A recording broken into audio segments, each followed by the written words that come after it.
Welcome back to my YouTube channel mathematics पैसनौला।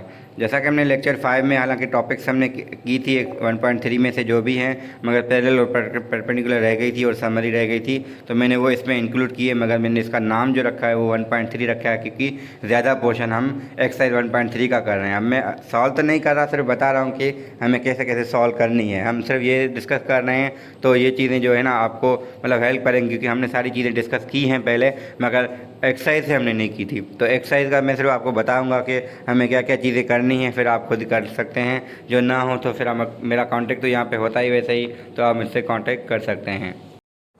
तो इसके बाद सिंपली हमारे पास पैरेलल एंड परपेंडिकुलर लाइन का कॉन्सेप्ट है, तो मैंने इस वजह से सोचा कि मैं इसको स्क्रीन रिकॉर्डिंग से बुक से समझा सकता हूँ ईजिली। क्योंकि हम क्या क्या कहते हैं कि अगर हमारे पास लाइंस पैरेलल हैं कब होंगी, जब दोनों का स्लोप इक्वल हो। तो हमने पहली का लाइन का स्लोप हमने m1 लिया है, दूसरे का m2 लिया है, तो m1 is equal to m2। और सिमिलरली जब हम परपेंडिकुलर कहते हैं तो एक जो है m1 दूसरे का क्या हो -1/m2, जिसको हम नेगेटिवली रेसिप्रोकल कहते हैं। देखें, एक रेसिप्रोकल होता है 2 का 1/2। अगर मैं 2 का -1/2 लेता हूँ, इसको मैं नेगेटिव रेसिप्रोकल कहता हूँ। जो इसको हम दूसरे वर्ड्स में ये कह सकते हैं m1 multiply by m2 is equal -1, क्योंकि जहाँ m2 डिवाइड में है वहाँ जाके मल्टीप्लाई होगा, तो m1 multiply by m2 is equal -1 लिखें, या m1 इज इक्वल -1/m2 लिखें, या m2 is equal to -1/m1 लिखें। तो बहुत सारी मतलब क्योंकि हमने m1 m2 स्पेसिफिक नहीं किए हैं, तो हमने m1 एक साइड रखा है, तो इस वजह से दूसरी साइड m2 आया है। इसके बाद हमारे पास इसी पे एग्जांपल्स किए हुए हैं, तो इजीली हम कर सकते हैं कि दो लाइंस हैं, एक का स्लोप हमें पता है, दूसरे का हमें निकालना है। तो उसके लिए सिर्फ हमें पॉइंट देंगे ना काफ़ी है, क्योंकि वो कह रहे हैं पैरेलल है, तो पैरेलल लफ्ज़ का मतलब हमें पता होगा कि जो लाइन का स्लोप हमें कह रहे हैं पैरेलल है, उसका हम स्लोप वहाँ से ही लेंगे, जैसे ये कर भी रहे हैं। तो पैरेलल लाइन की क्या होती हैं, जो जिसकी एक ही डायरेक्शन हो। और परपेंडिकुलर के लिए हम करते हैं। अब एप्लीकेशन मेन है इसमें, जो मुझे अब मैं अगर देखें ना बुक में से अगर बोर्ड पे करवाता तो ये मैं मतलब शो नहीं कर पाता, तो इस वजह से मैंने सोचा कि मैं इसको यहाँ पे दिखा सकता हूँ कि हमें अगर स्लोप फाइंड करना है। तो देखिए, स्लोप की एप्लीकेशन रियल लाइफ में ये है कि अगर जैसे सीढ़ी मैंने कह रहा यहाँ पे थोड़ी सी मतलब टिल्ट है, तो इस वजह से थोड़े से जैसे पानी की साइड होता है या कहीं पे भी ऐसे कुछ हो सिचुएशन, तो हम ऐसा स्लोप फाइंड कर सकते हैं हमेशा। तो दोनों का रेशो हम लेंगे, तो यहाँ पे y का डिस्टेंस जो है वो y2 माइनस y1 ऑब्वियस है कि 22 है, और वो 24 है, तो इसलिए जैसे 22/288 आ रहा है, क्योंकि फुट को इन्होंने इंचज़ में कन्वर्ट किया है। तो slope as a rate of change को भी समझ सकते हैं। सिमिलरली स्ट्रेट लाइन, अब ये एप्लीकेशन है, थोड़ी बहुत आपको सिर्फ पढ़नी है और मुश्किल नहीं। अगर हाँ वर्ड प्रॉब्लम जो बुक में से होंगे वो मैं कोशिश जैसे मैंने कहा था करूँगा। अब लास्ट में ये समरी क्या है कि हमने जनरल फॉर्म था ax plus B Y plus C equal to 0, ये सबसे जनरल होता है form linear equation and two variable का। फिर वर्टिकल लाइन क्या होती है, X is equal to A होती है। फिर हॉरिजॉन्टल लाइन क्या होती है, Y is equal to B, क्योंकि जब एक ज़ीरो होगा तो इसमें अगर एक देखें एक्स ज़ीरो रखें तो आपके पास हमेशा वाई का वैल्यू मिलेगा, वो हमेशा वर्टिकल या मतलब हॉरिजॉन्टल वाई का होगा, एक्स का वर्टिकल होगा। स्लोप इंटरसेप्ट फॉर्म था Y is equal M X plus C, point slope form था Y minus Y one is equal M X minus X one. और मुझे वहाँ पे समझाना था, मगर क्योंकि वो वहाँ पे विजिबल सही नहीं था तो मैंने कट कर दिया वीडियो में से, हालांकि मैंने ये भी फार्मूला ड्राइव किया था। फ़र्क क्या है देखें, 5 और 6 में 5 में हमारे पास m की जगह जो वैल्यू होती है ना y2 माइनस वाई1 अपॉन x2, मैंने ये वैल्यू रखी है पूरी की पूरी। तो इस वजह से ये फिर दूसरा फार्मूला वहीं से आया, मेन हमारा फार्मूला 5 है। तो ये चीज़ें अब समराइज, अब हमारी एक्सरसाइज आ रही है। तो एक्सरसाइज में हम क्या क्या चीज़ें करेंगे, फिल इन द ब्लैंक्स, तो वो डेफिनेशन से या कहीं से आ सकता है। पहले क्वेश्चन 1 से 8 तक तो ठीक है, फिल इन द ब्लैंक्स है। 9 और 10 में क्या कह रहे हैं कि identify the line that has a slope. तो अब देखें, स्लोप जिसका 2/3 है वो कौन सी लाइन है, जिसका अनडिफाइंड है वो कौन सी है, माइनस है। तो हम मैंने पहले ही आपको बताया नेगेटिव स्लोप में लेफ़्ट टू राइट होती है डाउन में, और positive slope left to right up में जाती है। और वर्टिकल लाइन हो तो उसका स्लोप अनडिफाइंड होता है, हॉरिजॉन्टल लाइन का स्लोप 0 होता है। तो पहले में देखें 9 में क्वेश्चन में हम देखें 2/3 है, ऑब्वियस है कि आपकी L2 बनेगी, ठीक है। L1 आपकी नेगेटिव स्लोप वाली है, और L3 आपकी कौन सी है, वर्टिकल लाइन है, यानी B है। सिमिलरली आप बाकी भी कर सकते हैं। तो स्लोप और पॉइंट हमें पता है। स्केचिंग द लाइन, अब वो कह रहे हैं स्लोप 0 हो तो स्केच हो, 1 हो तो क्या हो। तो स्लोप मैंने आपको पॉइंट और स्लोप यहाँ पे दिए गए हैं आपको, ठीक है। 2,3 के लिए उन्होंने 0 स्लोप दिया है, और आपको पॉइंट दिया है, तो पॉइंट स्लोप फॉर्म इस्तेमाल करना है 11 और 12 में। अब देखिए तरीका मैंने आपको समझा दिया है, अब सिर्फ आपको क्वेश्चन करने हैं कैसे करने। अच्छा, अनडिफाइंड जिसमें हो ना स्लोप, उसमें आप 1/0 रखें, फिर आगे बाय क्लास करके सॉल्व करें, आपको वैल्यू मिल जाएगी या लाइन मिल जाएगी आपको।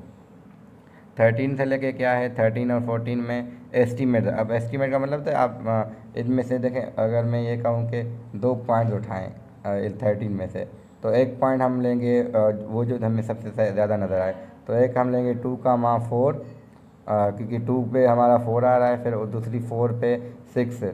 तो इन दोनों को अगर हम ले पॉइंट को कंसिडर किया तो हम इनका स्लोप इजीली निकाल सकते हैं y2 माइनस y1 अपान x2 माइनस x1 के तरीके से।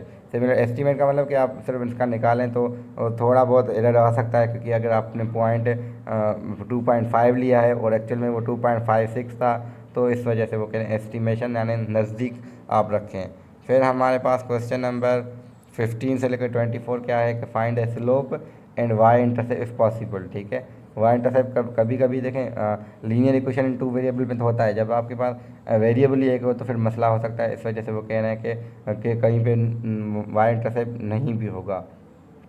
पहली क्वेश्चन तो 5x+3 है, तो ऑब्वियस है कि 5 इसका स्लोप है, वाई इंटरसेप्ट इसका 3 है।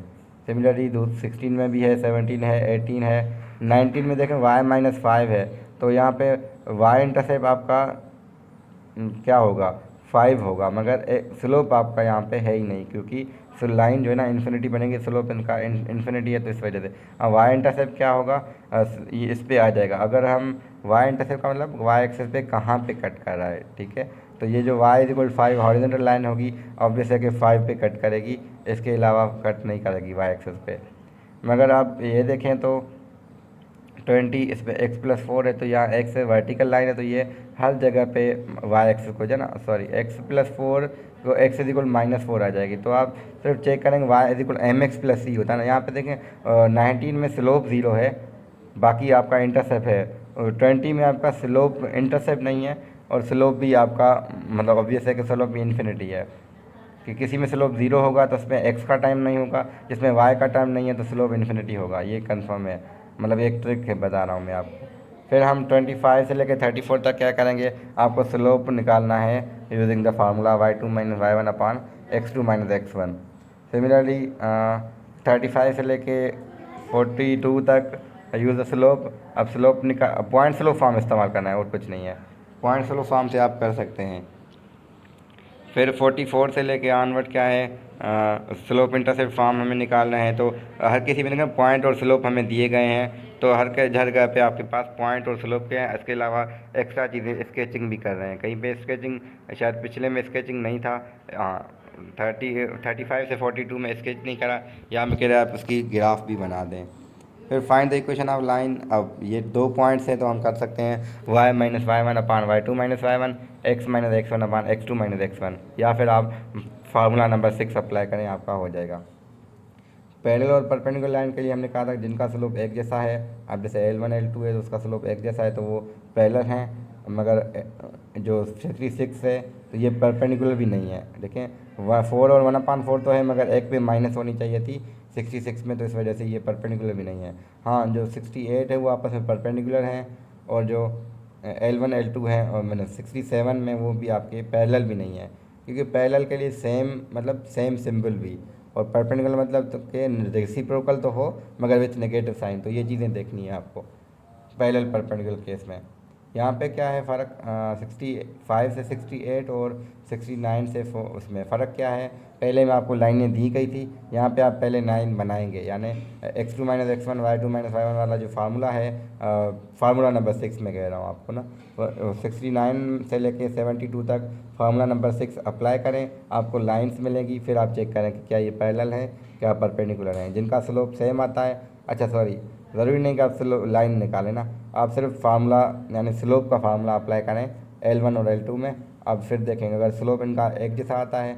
अब जैसे मैं यहाँ पे कर रहा हूँ मगर वर्बली, तो 69 में क्या है, x1 0 है, x2 -1 है, x1 0 है, y1 -1 है, x2 5 है, y2 9 है। तो अगर हम करें तो 9 माइनस माइनस +1 अपॉन 5, तो इसका स्लोप 2 है, और बाकी का देखें तो 1-3/4 यानी -1/2। तो मेरे लिहाज से जो 69 है ना, ये आपकी परपेंडिकुलर लाइंस बन रही हैं। ठीक है, आप स्लोप दोनों का निकाल के देखिएगा। आपके स्लोप एक का मेरे पास आया है था 2, दूसरे का आया था -1/2। इस वजह से ये आपस में रेसिप्रोकल नेगेटिवली है, तो ये परपेंडिकुलर बनेगी। फाइंडिंग पैरेलल एंड परपेंडिकुलर चीज़ें तो हम कर सकते हैं, हालांकि मुझे करना चाहिए था, क्योंकि मैं फिर भी मैं आपको बता सकता हूँ, क्योंकि 73 में देखें, क्वेश्चन 73 में 4x-2y है ना =3। इसमें आप हमेशा क्या करते हैं, y के लिए सॉल्व करें। y के लिए सॉल्व करने से फ़ायदा क्या होगा, तो हमें मिलेगा 4x-3 =2y। और तो अब अगर 2 से हमने डिवाइड किया तो हमें मिलेगा y = 4/2x + 3/2। तो आपका जो 73 में से स्लोप आया है ना, वो 2 आया है। अगर वो पैरेलल है तो आप दूसरी लाइन बनाने के लिए वो स्लोप 2 लेंगे और पॉइंट 2, 1 लेंगे। ठीक है, तो अगर मैं कोशिश कर रहा था कि आपको करवाऊँ, मगर अगर आपको ऐसी चीज़ें मतलब मैं अगले वीडियो में ऐसे करता हूँ कि इससे कंटिन्यू यानी 73 से ऑनवर्ड करके हम दूसरा वीडियो बना लेंगे। ज़रूरी नहीं कि हम सारे इसमें करें। कोशिश हुई तो मैं इसमें वर्ड प्रॉब्लम भी इसी में क्या कर दूंगा, इसी के वो डिपेंड करेगा कि मेरा मतलब उस टाइम माइंड क्या बन रहा है। मगर आप जो है ना, इस वीडियो में ये काफ़ी है कि हम 72 तक क्वेश्चन हमने किए हैं, आगे हम करेंगे, क्योंकि वीडियो भी ज़्यादा बड़ी हो रही है और टाइम भी मतलब ज़रूरी नहीं कि हर चीज़ में वर्बली कहूँ, ये ठीक नहीं है। ठीक है, मेरी तरफ से तो वो हो जाएगा, मगर शायद आपको समझना है तो ये चीज़ें मैं अलग से करवाऊँगा। Thank you.